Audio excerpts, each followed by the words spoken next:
kasih pada Bapak Abhan. Memang ketika bicara pemilu sebenarnya waktu yang dibutuhkan tidak mungkin 15 menit ya Pak ya. Jadi harusnya minimal 1 SKS itu untuk membicarakan pemilu. Ya, ada beberapa poin yang disampaikan oleh Bapak Abhan ya, terkait dengan bagaimana pemilu di Indonesia ini sangat kompleks ya. Jadi saya pernah baca sebuah jurnal yang menyatakan bahwa Indonesia ini pemilunya itu the most complicated election in the world ya. Jadi kalau mau belajar pemilu di Indonesia itu paling pusing ya, karena di negara lain tidak sepusing ini seperti ini. Ada banyak sekali lembaga yang terlibat, ada KPU, ada DKPP dan juga lembaga-lembaga penyelenggara di tingkat bawah ya.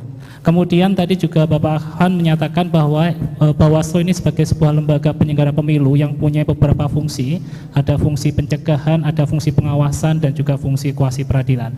Mungkin satu-satunya lembaga di Indonesia yang kemudian punya fungsi yang sangat beragam ya.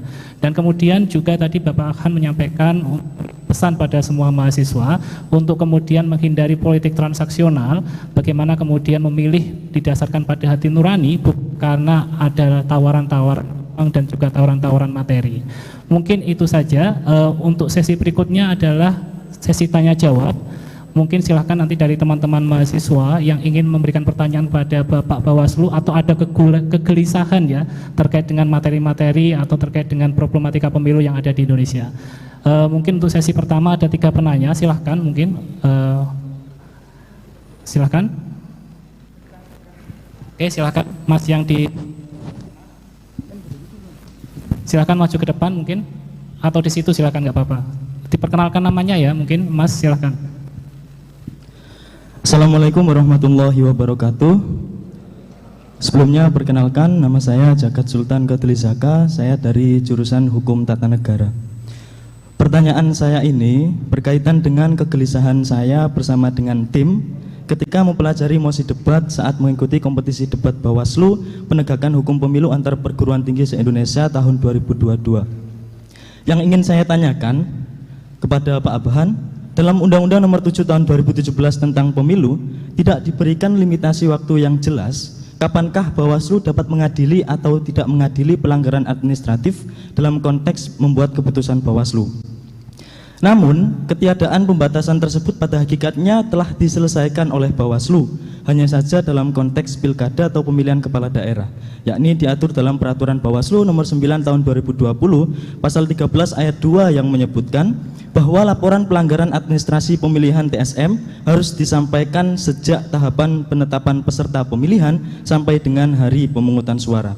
Pertanyaan saya kepada Pak Abhan, apakah Bawaslu RI tidak berencana menyelesaikan ketiadaan pembatasan kewenangan Bawaslu dalam lingkup nasional, sehingga Bawaslu tidak membuat keputusan Bawaslu yang dapat menganulir hasil pemilihan pasca penetapan hasil pemilihan secara nasional? Sekian, terima kasih Pak, mohon pencerahannya. Baik, silakan untuk penanya kedua. Oke, silakan.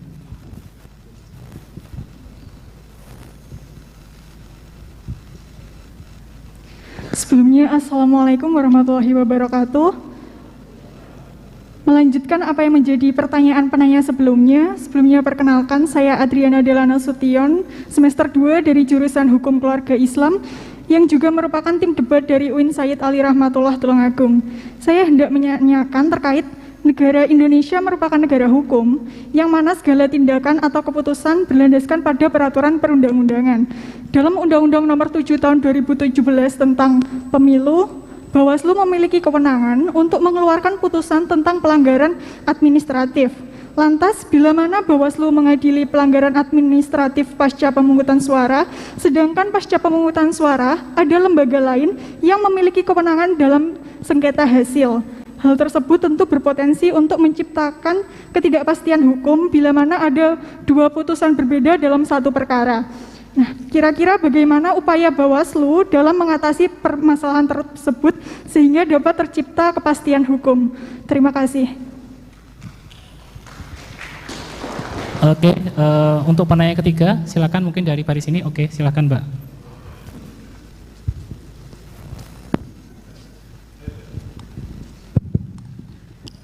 Assalamualaikum warahmatullahi wabarakatuh. Perkenalkan, saya Liaris Kamala dari jurusan Hukum Tata Negara semester 4. begini Bapak, saya ingin bertanya terkait sedikit kegelisahan dan juga banyak sekali angan-angan yang saya sendiri belum menemukan kira-kira seperti apa yang ideal dari pertanyaan saya.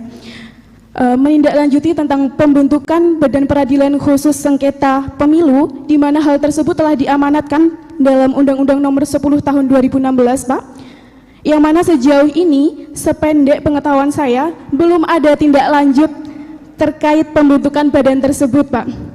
Kira-kira menurut Bapak, selaku Ketua dari Bawaslu Republik Indonesia, kira-kira desain yang ideal seperti apa, Pak? Untuk hal tersebut, apakah nantinya kewenangan itu akan menjadi tindak lanjut dari Bawaslu tersendiri, ataukah justru akan dilimpahkan kepada badan ataupun lembaga yang lain yang mana lembaga tersebut dibentuk secara khusus? Kurang lebihnya saya mohon maaf. Wallahu muwaffiq ila aqwamit thoriq. Wassalamualaikum warahmatullahi wabarakatuh.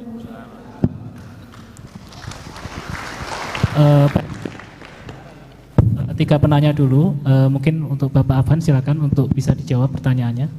Oke, terima kasih. Ini kalau hadir di kampus itu kayak gini banyak ya. Pertanyaan berat-berat itu kan, ya, karena milik kampus itu. Untung aja saya jadi ketua Bawaslu itu dari karir bawah, jadi jadi sedikit banyak tahu soal dinamika di lapangan itu. Jadi sama kegelisahan apa yang dialami oleh kawan-kawan ini. Terima kasih kepada tiga penanya tadi ya.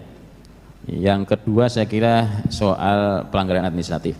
Jadi berangkat dari gini, Undang-Undang 7, Undang-Undang Pemilu dan Undang-Undang Pemilihan ini memang hal yang beda ya. Dan ini problem Indonesia itu problem regulasi ya. Nah, memang kita tahulah bahwa undang-undang itu produk politik gitu kan. Jadi tidak bisa murni dari di luar ruang hampa ya. Ada ya tadi karena produk politik, ada banyak kepentingan politik di situ, bagian dari undang-undang itu. Nah, di dalam undang-undang pemilu maupun pemilihan ini pun kalau kita pandang sebetulnya tidak ada dikotomi rezim pemilu maupun pemilihan ya. Tetapi kenapa undang-undangnya masih beda? Undang-undangnya beda antara undang-undang pemilu dengan undang pemilihan. Satu contoh begini, di dalam penanganan pelanggaran ya administrasi yang di undang-undang pilkada, maka seluruh prosesnya adalah dengan klarifikasi dan outputnya dari Bawaslu ada rekomendasi, bukan putusan ya. Nanti diingat ini teman-teman yang di UIN juga, UIN 1 itu ikut acara debat juga nanti ya, mudah-mudahan nanti lolos pada babak berikutnya. Hari ini kalau tidak salah pengumuman nanti hari ini ya, pengumuman ya. Pesertanya kemarin ini pesertanya kurang lebih sampai 270 dan kita akan ambil 32 peserta ya, mudah-mudahan UIN ini masuk nanti ya. Nah, jadi bahwa undang-undang pemilu sama pemilihan pilkada dalam hal penanganan pelanggaran sudah berbeda. Dari sisi waktu penanganan pelanggaran di undang-undang pemilihan pilkada itu hanya waktunya di Bawaslu 5 hari, sementara di undang-undang pemilu 7+7 14 hari, itu ya perbedaan.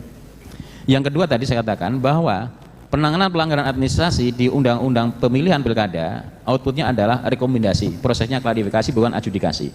Tetapi di Undang-Undang 7 2017 semua proses administrasi adalah dengan proses adjudikasi, kuasi peradilan.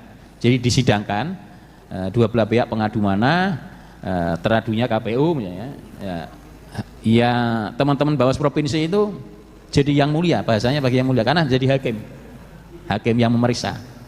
Jadi beruntung anggota Bawaslu ini ya tidak, mohon maaf ya, tidak semuanya sarjana hukum. Kalau sarjana syariah hukum itu sudah sarjana hukum itu kan.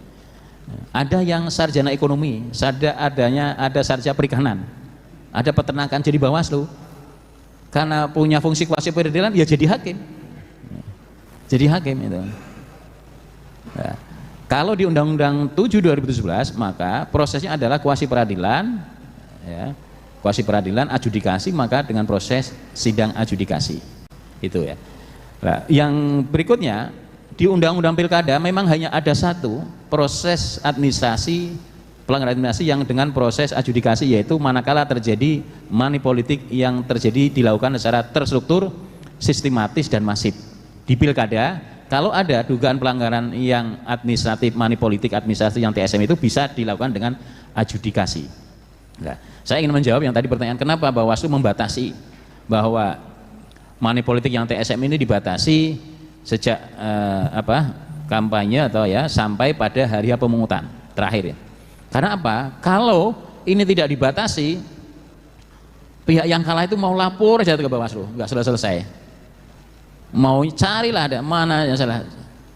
Maka kami batasi, pokoknya kalau terjadi pada sampai hari pemungutan ada money politik yang TSM bisa kita tangani. Ya. Kalau sudah di luar itu maka sudah diambil ke Mahkamah Konstitusi kalau itu menyebabkan hasilnya memengaruhi hasil itu kan. Jadi latar belakang kenapa dibatasi, karena kalau tidak ada dibatasi, ini menyangkut tadi pertanyaan yang kedua, tidak ada kepastian hukum. Nanti bisa-bisa sudah ada sengketa hasil di Mahkamah Konstitusi, masih ada laporan di Bawaslu mengenai money politik yang TSM di dalam pilkada. Itu yang terkait dengan pertanyaan yang kedua. Yang pertama, yang pertanyaan berikutnya adalah terkait dengan pelanggaran yang administrasi, apakah ini tadi tidak berpotensi kepada persoalan kewenangan di Mahkamah Konstitusi. Jadi ini memang kemarin telah terjadi. Jadi ya kalau bisa dibilang sengketa antar kelembagaan antara Bawaslu dengan Mahkamah Konstitusi. Di Undang-Undang 7 hanya menyebut semua pelanggaran itu masa daluarsanya adalah 7 hari sejak diketahui. Tidak ada batasan bagaimana kalau pelanggaran itu terjadi pada rekapitulasi. Karena pelanggaran administrasi itu bisa terjadi pada rekap nasional, ya. Di RI ada rekap nasional administrasi, maka baru bisa lapor. Lah undang-undang hanya menyebut pokoknya laporan administrasi semua pelanggaran itu daluarsanya ada 7 hari sejak diketahuinya. Maka ketika pada saat tahapan rekapitulasi nasional di KPU RI ada pelanggaran masih bisa dilaporkan ke Bawaslu. Nah, ternyata ini memang berdampak di Bawaslu belum selesai. Waktu kami punya 14 hari, ada sengketa hasil di Mahkamah Konstitusi. Ya. Ya. Kemarin memang terjadi ada pendapat putusan Bawaslu ada yang sedikit beda dengan Mahkamah Konstitusi. Ya. Tapi akhirnya bisa selesai. Itu, bisa selesai. Inilah dinamika kelembagaan. Nah, ini yang menjadi catatan kami. Memang ke depan kita harus kami atur nanti di Perbawaslu lebih rinci lagi. Harus ada kesepakatan antara Bawaslu dengan Mahkamah Konstitusi. Mana yang masih bisa ditangani oleh Bawaslu dan mana yang bisa ditangani oleh Mahkamah Konstitusi. Sebetulnya kamarnya sudah jelas. Kalau Mahkamah Konstitusi itu hanya kamar hasil. Kalau ada sengketa hasil ya hitung-hitungannya beda itu di Mahkamah Konstitusi. Tapi kalau ada persoalan proses maka itu wewenang Bawaslu. Ya. Karena begini, persoalan proses ini karena proses politik tidak semuanya bisa selesai di tingkat bawah. Ya. Ini terjadi. Jadi di rekap itu sudah ada kesalahan. Tapi nggak tahu direkap di penghitungan di TPS itu ada kesalahan, dibetulkan nggak juga dibetul, tetap salah. Tingkat kabupaten, PPK, kecamatan tetap salah. Tapi proses keberatan dari yang salah, yang kalah itu diabaikan. Kabupaten kota protes lagi diabaikan, sampai tingkat provinsi diabaikan, jalan. Akhirnya sampai di tingkat pusat rekap nasional baru muncul masalah itu. Maka kami lakukan tindakan korektif itu kan. Lewat penanganan administratif. Nah di dalam proses korektif penanganan pelanggaran administratif itu ternyata bisa melampaui waktu bahwa ini sudah masuk di Mahkamah Konstitusi. Karena sekali lagi persoalan hasil, kemudian ada persoalan ketidakadilan di dalam proses ini memang di dalam proses pemilu sering terjadi dan tidak bisa selesai di tingkat daerah. Tapi baru selesai di tingkat pusat itu ada. Ya. Kalau semuanya bisa selesai di tingkat daerah, tidak akan ada residu sampai di tingkat pusat. Itu enak. Tapi ternyata di daerah nggak bisa selesai, residu jadi di pusat, numpuk di pusat semua. Nah kalau Bawaslu nggak menyelesaikan, ini jadi masalah lagi. Kemudian di Mahkamah Konstitusi, mestinya Mahkamah Konstitusi ketika harus menyidangkan soal hasil aja jadi masuk ke materi proses itu kan. Nah inilah saya kira kewenangan ini yang saya katakan tadi bahwa multifungsi Bawaslu di sini. Ada penanganan pelanggaran, ada sengketa proses dengan putusan, sama-sama ira-iranya demi keadilan berdasarkan Tuhan Yang Maha Esa, sama dengan ira-iranya dari Mahkamah Konstitusi. Artinya punya kekuatan eksekutorial saja, punya kekuatan eksekutorial sama. Nah ini kan jadi masalah kalau memang dua putusan berbeda, kalau sama nggak ada masalah. Nah ini saya kira yang menjadi catatan kemarin dalam pelaksanaan pemilu 2019 dan kita akan perbaiki ya agar tidak terjadi overlap antara kewenangan lembaga. Ya di Indonesia ini kan banyak antar kewenangan lembaga itu. Nah, putusan MA belum lagi beda lagi, wah gak karuan dah. Ya, itu satu problem hukum. Saya kira teman-teman mahasiswa syariah hukum akan banyak bisa menulis itu menjadi tesis, nanti menjadi bahan disertasi itu ya. Yang berikutnya, yang ketiga terakhir adalah terkait dengan peradilan pemilihan. Ya. Jadi untuk peradilan pemilihan ini sebetulnya hanya ada amanat di Undang-Undang Pilkada. Di Undang-Undang 7 juga ada. Di Undang-Undang Pemilihan kalau nggak salah di pasal 157 memang disebut harus dibentuk sebuah badan peradilan khusus namanya sebelum terlaksananya pemilu serentak atau pemilihan serentak tahun 2024. Ya. Jadi kewenangan sengketa hasil pilkada yang hari ini masih ditangani MK itu sebenarnya kewenangan yang transisional, sementara sifatnya. Karena kalau kita membaca beberapa putusan MK dan beberapa undang-undang, awalnya MK itu menolak. Jadi antara MA dan MK itu rebutan tidak mau. Rebutan tidak mau. Jadi ketika ada sengketa pilkada itu dulu awalnya di MA. Diuji materi. Akhirnya MK. Karena apa? Ketika sengketa hasil pilkada ditangani MA, dilakukan sidangnya di pengadilan tinggi. Banyak pengadilan tinggi rusak. Demo. Sidang hasil pilkada itu demo. Sehingga waduh ini residu aja, masalah residu bawa ke MA nggak mau. Akhirnya diuji materi menjadi kewenangan MK.